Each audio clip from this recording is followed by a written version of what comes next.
Zari thread French not போடுறதுக்காக இந்த needle நான் எடுத்திருக்கேன். இது ஜரி கோனு. 2 லேயர் வந்து நான் ஜரி த்ரெட் வந்து வெளியே எடுத்துக்கிறேன். 2 லைன் மட்டும் எடுத்தால் போதும் நமக்கு. அதை வந்து எண்ட் நாட் போட்டு அடியில் வந்து முடிச்சு போட்டிருக்கேன். நீங்களும் இது போல் போட்டுக்கோங்க. ஃபஸ்ட்டு ஸ்டார்டிங்கில் நீடில் பஞ்ச் பண்ணி வெளியே எடுத்துக்கிறேன்.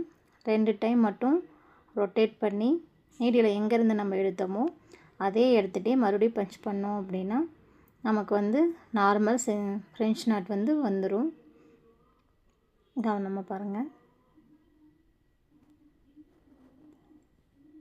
அதே போல் செகண்ட் டைமும் நான் நீடில் பஞ்ச் பண்ணி வெளியே எடுக்கிறேன். இப்போ வந்து லாங் ஃப்ரெஞ்ச் நாட்டுக்காக நான் 2 டைம் ரொட்டேட் பண்ணி கொஞ்சம் லாங்காக வந்து அந்த நீடியில் வந்து பஞ்ச் பண்ணுறேன். பஞ்ச் பண்ணி வெளியே எடுத்துட்டோம் அப்படின்னா நமக்கு லாங் ஃப்ரெஞ்ச் நாட் கிடச்சிரும்.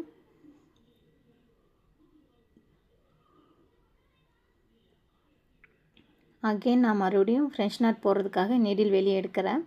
இது வந்து கொஞ்சம் ஃப்ளவர் வந்து பெருசாக தெரியறதுக்காக 3 டைம்ஸ் மட்டும் ரொட்டேட் பண்ணி ஃப்ளவர் வந்து வரணும் அப்படிங்கிறதுக்காக நான் 3 டைம்ஸ் ரொட்டேட் பண்ணியிருக்கேன்.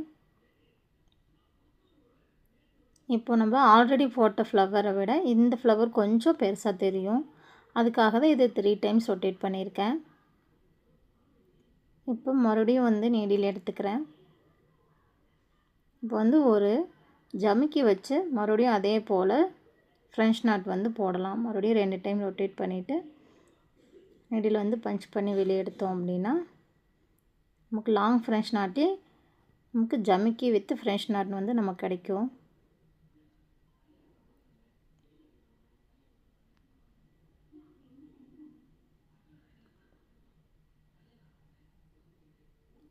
இப்போ பார்த்தீங்க அப்படின்னா ஒரு ஃப்ளவர் மோட்டிவ் மாதிரி வர்றதுக்காக அந்த ஃப்ரெஞ்ச் நாட்லேயே ஃப்ளவர் மாதிரி நம்ம ரெடி பண்ண போகிறோம். இது வந்து 3 டைம்ஸ் பண்ணால் நமக்கு ஃப்ளவர் வந்து கிடச்சிரும்.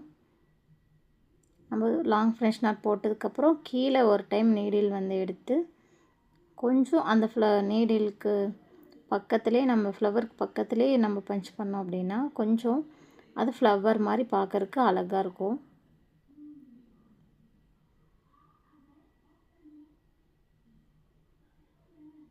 நீங்களும் இது போல் ட்ரை பண்ணி பாருங்கள். மறக்காமல் நம்ம பேஜை ஃபாலோ பண்ணிக்கோங்க. பாய்.